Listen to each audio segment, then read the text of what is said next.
glad you could find time to join me. This is The Point, and I am Miriam Agutu. My guest today is Mr. Bernard Chitunga from Olivado Group company, a New Zealand-based company who also has a base in Kenya. Mr. Bernard, thank you for finding time to join me on the show today. Thank you. So tell us, Olivado. Yeah. Is that a Spanish word? No, Olivado is a New Zealand name. What does it stand for? Yeah, it's just a good place, a place that is green. And I know it's synonymous because it's Are you describing Nairobi or Kenya? Describing New Zealand, Northern Ireland, a place called Kerikeri. Because you know Kenya is also a place that is good and, yes, and all that. New Zealand is more greener than Kenya. Yeah, of course. Yes, and in Northern Ireland, a place called Kerikeri. So we are a New Zealand company, and we produce edible oil, what we call extra virgin cold pressed oil, and we also export fresh fruit. Yeah, and I'm proud to say we are the leading exporter of and processor of organic avocado oil in the world. Yeah, so Africa is the supply side of the business, and here in Kenya we have a plant in a village called Mirera, which is in Murang'a County, just before Sagana River. Yeah. Okay. So what do you specifically do at the EPZ? I know you have a company there. So what exactly happens in the company? Yeah, so we have created the only EPZ zone in Murang'a County. So we have a company there, and we have 1,723 farmers. How much? 1,723 farmers. So these are the people you have employed? These are the farmers who plant for us avocados, and they are spread from Kiambu, Murang'a, Kirinyaga, a bit of Embu, Meru and Nyeri.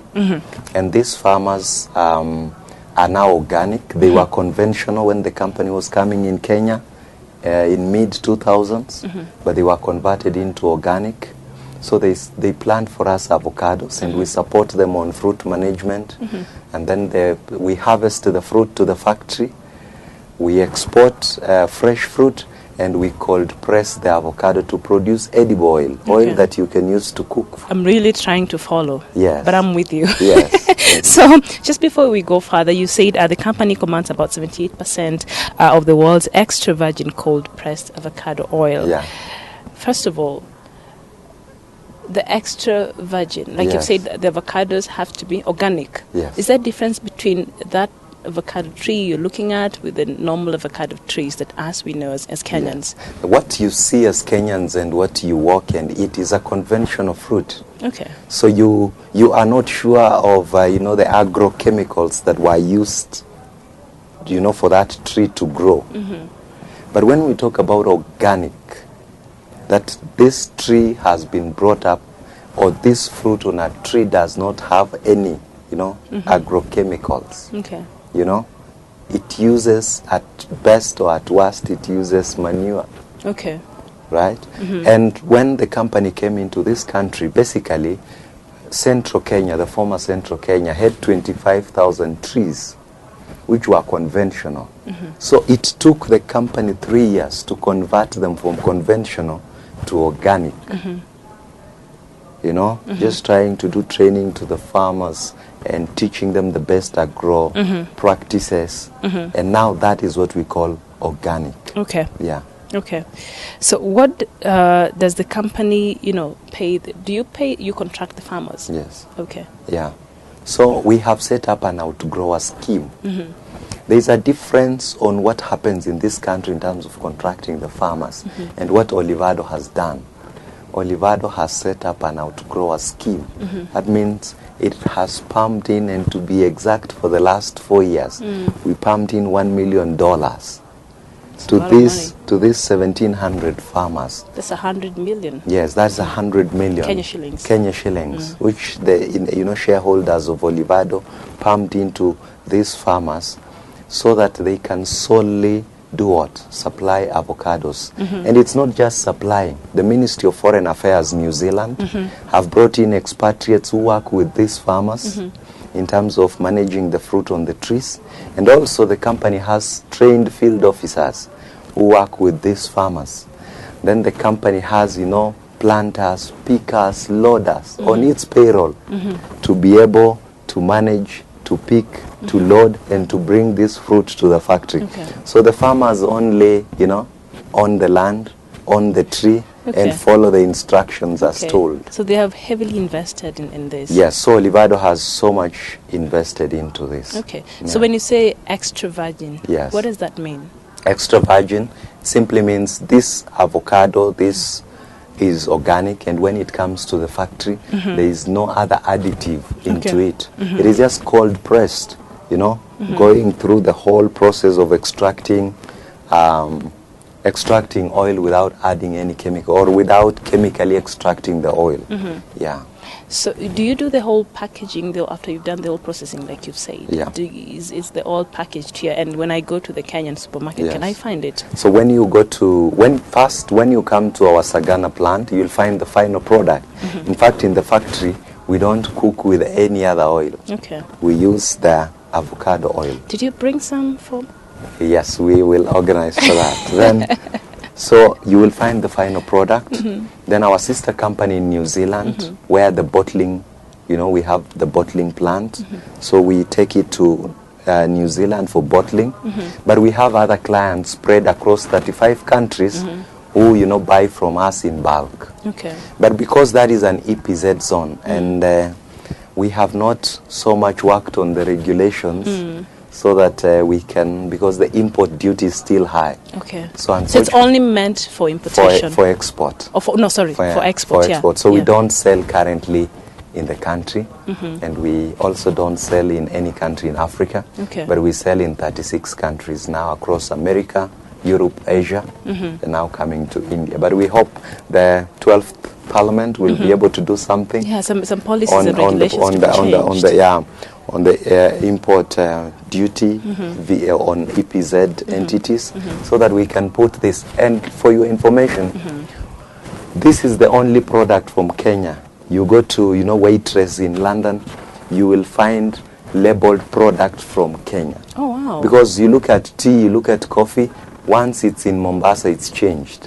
It's a different brand name. Okay. But oil from Olivado, it's the only product with labeled product from Kenya. Yes. Okay, that's really good. Yeah. Now, looking at the recent past, people are becoming very aware, especially when it comes to health matters and Yes. eating healthy and choosing which oil and things like that. Like, they're paying attention more to the things they consume. Is this one of the reasons that maybe might have advised the start of Olivado? Because I'm assuming it's very safe, natural oil, cooking oil to use. Yes, this is organic, and the health trends currently, like you rightly put it, are advising on what people are eating and what people are taking. And that is why we have, a push on the demand. And everybody wants our oil. And that is why, like, as a company now, we are saying, how can we now move and expand and move from central Kenya and create new outgrower scheme? And that is why we are going to Kisii, we are going to Kakamega, we are going to Kitale, Eldoret and Meru. So demand is high. Demand is huge. Yes. Okay. So these places you're mentioning is because there's a high production of avocados? These Planting? Yes, like Meru. A lot of farmers, yeah. And also because of the conventional, the climatic and the weather conditions, that can support avocado. Yes, and the species that we are pushing using our high health nurseries will just take 2 years. Unlike our traditional trees that take 6 or 7 years. Yeah. Yeah. Okay. In case you just joined us, my guest today is Bernard Chitunga from Olivado Group of companies, whose mother company is in New Zealand. Yes. You said there's a tribe in New Zealand called Kiwi. Yes, there's a tribe there. The owner of the group is called Gary Hanum, who is our CEO. He's from that tribe? He's a Kiwi, and he's a great man. He's the man who started movie and film industry in New Zealand and Australia. Okay. He's an accomplished businessman, and he has done a lot to this business. Okay. And, as I come in to offer leadership, I offer leadership to the Africa interest as the Chief Operating Officer. So, yeah, it's been interesting to learn from him. I'm speaking to a boss. To learn from him. Yeah, he's a very intelligent man. And I'm speaking to a boss right now. If you To a servant. to a servant. Yes, I serve. But you're representing the African interest. Yes, to a farmer. You realize how many countries you're representing. Yeah. Okay, Yeah. it's a bigger responsibility. Yeah, Does that give you a lot of pressure? Yeah, because you need to ensure that the mission from the owner, from the shareholders, from the CEO is aligned to that person who picks the fruit, to that person who loads the fruit to the truck. You need to basically inspire relationships so that there is productivity in the company. So you just don't give matching orders? You don't give matching orders. Yeah. You create relationships until people feel valued and feel they own the company. Even that tea girl feel she owns the company. And convince them to believe in the mission of the company. Okay. So it's great responsibility. This is why you need to be up before 5 and you sleep at midnight. Up before 5. And so that's how your day is. That is how my day is. Oh wow! So what drives you now that you're talking about how your day is? What drives you? It's when I walk in central Kenya, or I'm in Kisii or Kakamega, or I go to Tanzania, and you just see the farmers who supply us the avocados. That, an old woman who is 80 years, 70 years, and has just 20 trees, supplying 2,000 kilograms, and you find that she has bought a cow, a dairy cow, from the money. She's bought a mobile phone, a 103-year-old woman. Somebody has built a house. We pay our farmers advances in January before we harvest in April, May. They pay school fees, life-changing stories, and some of their children are working in the company. And, you can see how their lives have been changed and impacted by the on that company. social impact.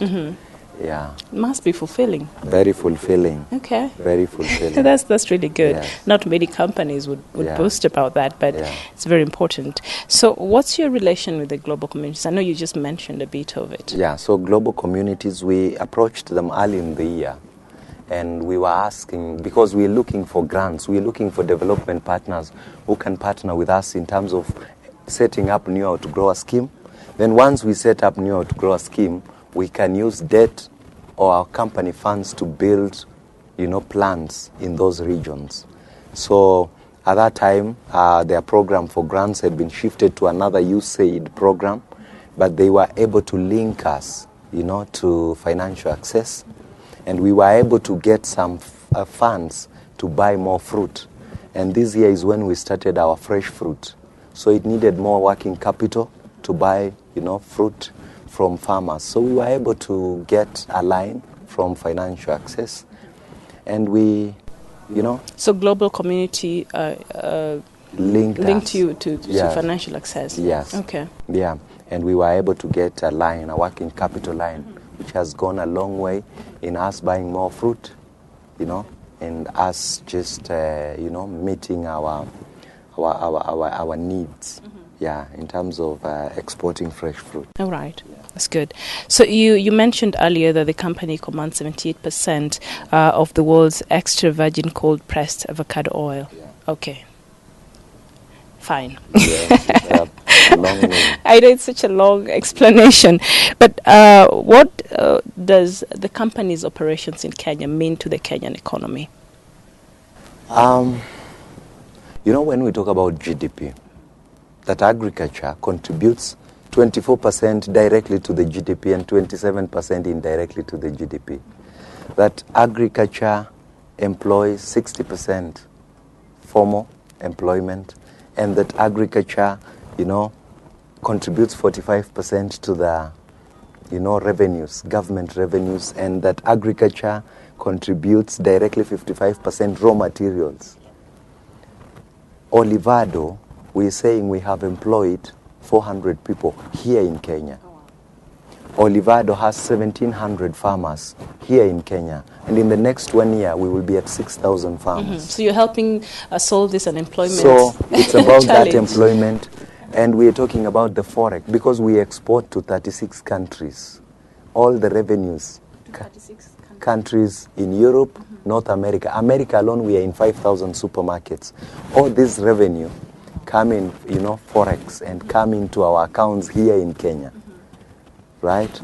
So I may not quantify the percentages, but I can say step by step we are impacting especially the economy of central Kenya, especially Murang'a County where we are located. Okay.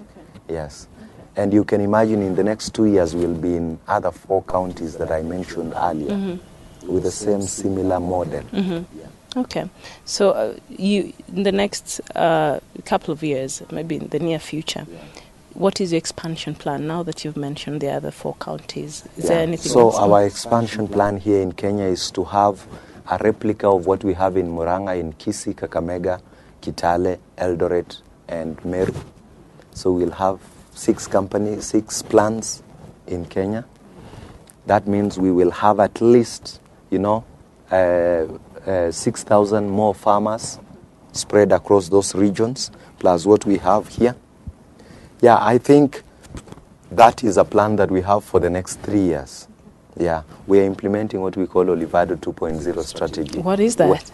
Which is 2.0. 2.0, because 1.0 was the first 10 years, where it was more of pilot, learning this, getting more farmers from here and understanding this region. Yeah. And then basically expansion in more African countries, but not just forgetting, we are also going big now into biogas. We have done one of the largest biogas plants in Murang'a, in the region, which is located in Murang'a, so that all the waste can go to the biogas plant, and we can use the seed to do organic fertilizer. So all the seed can be used to do organic fertilizer. I didn't know that. Yes, so we are just in the final stages of commissioning the 2 plants. That is for the fertilizer and the biogas. And we can be able to do biogas for other companies who have waste. And fertilizer now, organic fertilizer, we can be able to give to our farmers and other farmers. Okay. Yeah. I see it's a mutual benefit for the community and even for the government, because you're helping helping solve a lot of these problems, and employment and now energy. Yes, that is energy. So we can be able to supply, we can bottle gas, and we can be able to supply to the grid also, and power our factories. That's really interesting. So now, of course, you represent Africa interest in the company. So what other African countries Olivado is present? Yeah, so for biogas, we are looking at going full-blown to looking at all the 53 countries, because waste is a big problem in Africa. Tell me about it. Yeah, so we have guys who are in the agribusiness sector, the chicken, the waste, the cows, the waste, the flower industries, the waste, We are going to support them in terms of developing plants for them, commission for them, then they can reduce their costs on power and also support their grids with power. And for avocado oil and fresh, we are at the advanced stages on our plant in Tanzania, because Tanzania, we are in a place called Njombe. That region. You also have this similar. Yes, similar. We are doing a similar plant there, and hope by the end of the year we'll be commissioning it. So in that place alone, it has 300,000 trees, and it's just a small area. But you can imagine a whole of Central has 25,000 trees. And there is 300,000 trees. So it's a very fertile place for us.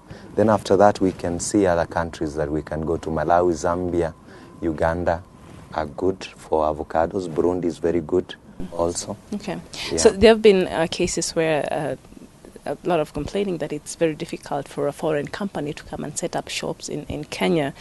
The taxing, the paperwork, it's a lot. But you guys have managed to do that, and now also in Tanzania you're saying it will be commissioned very soon. So how would you compare, say, setting up a foreign company here in Kenya and Tanzania? And Tanzania. Kenya is a bit easy. Oh, really? Kenya is a bit easy. So we're not that bad.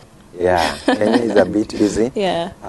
And because of the EPZA agency, which is a government agency, try to give investors a 10-year tax period, holiday.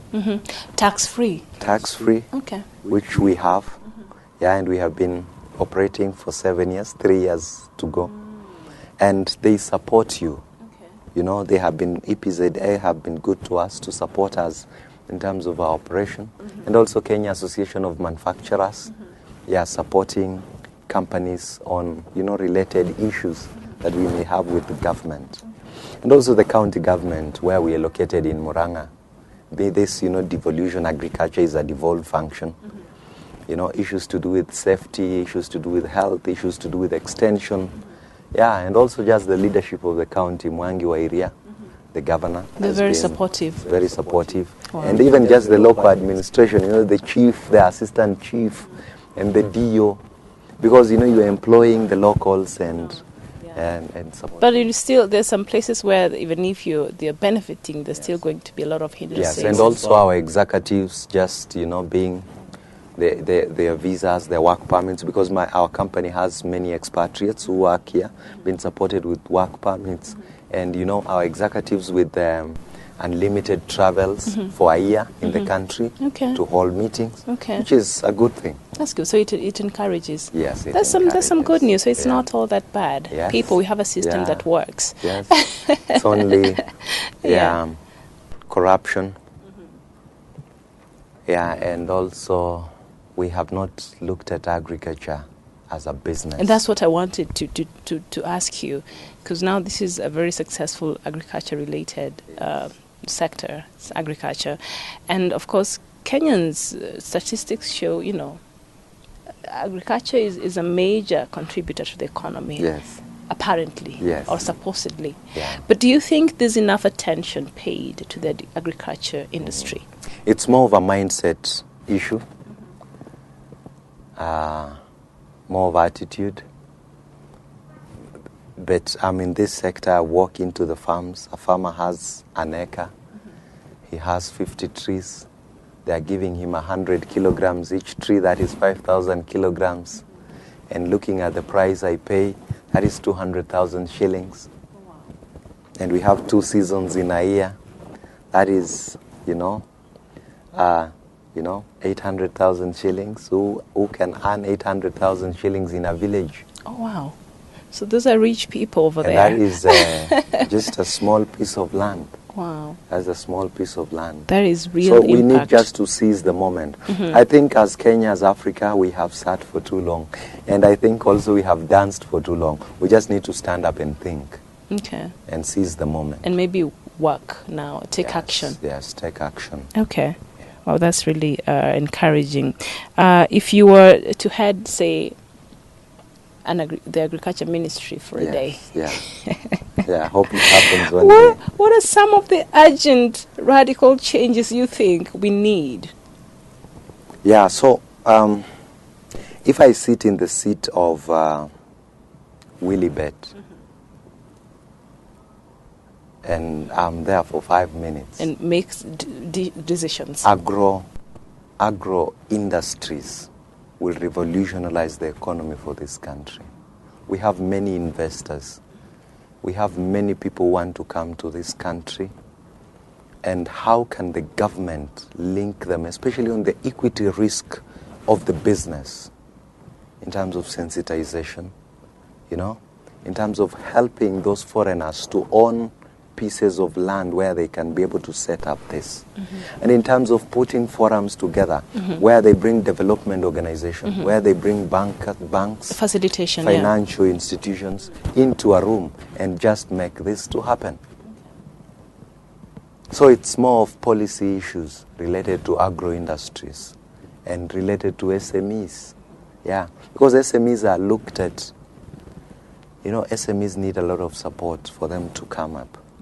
But nobody puts so much investment. Because, for example, if it's an avocado, we need somebody who will do the seed for avocado. But tell me, is there even any single allocation to support an avocado? And it's sad to say this. You go to PTC, which is a government, a CARI-owned nursery. You request for 50,000 seedlings. In a year, you get 500. Wow, in a year? in a year, and you need 50,000 for just your farmers. And that is a government-owned entity. How will you get farmers to have those trees, to get those seedlings? Yeah. So we just need some sort of shift and mindset change in the government, the way the ministry will look at the agro, yeah, the agro sector. Yeah. Yeah. So, of course, the unemployment is such a big issue right now in Kenya, and a lot of young people. Yeah, and it can be sorted from through colleges. agribusiness. Yeah, that's what I was thinking. Yeah. Can agriculture be an answer to some of this, to this big problem? As small as I am, at any time I have 4 interns from universities, and that is what we try to do as a business, just to support, to support and give them a small stipend, feed them, transport them, and make them to learn, hands-on at any time throughout the year. But if we could be many of us, or if government could support more SMEs, and they are doing like that. We are in, 47 counties, and we have thousands of SMEs around. They are supported, through either Directorate of Industrial Training, DIT, who can send little monies to support these guys, who can come to train and they are paid. It could, reduce significantly the rates or the percentages of unemployment. Especially among the young people in this country. And if, for example, also government or county governments are supporting these nurseries to get young people using their small plots of land to get these avocados, to get these trees, and, development organization and ministries like Ministry of Foreign Affairs in New Zealand who bring their expatriates to support our farmers, supporting them. At the end of the day, 2 years, the trees are fruiting and these guys are in money. They will not come to Nairobi to look for white-collar jobs like I know, what we do. And the devolution was supposed to solve that. Yeah. yeah. To create opportunities in the county. So devolution was supposed to do that. Maybe more funds need to be devolved for especially towards agriculture. Towards agriculture, because agriculture is a devolved function. In terms of extension, when we used to grow up, you could see extension workers from the ministry. You no longer see them. I don't know where they went to. Well, they retired. They're here to be replaced, I'm assuming. Yeah, sure. All right, Bernard Chitunga. Yeah. It was wonderful to have you on the show today. Thank you so much. And congratulations with the good job and how you're changing lives. Thank you. It's very important. Thank you. And we appreciate. Asante sana. Thank you. Great. This has been The Point. I am Miriam Ogutu. Thank you for watching.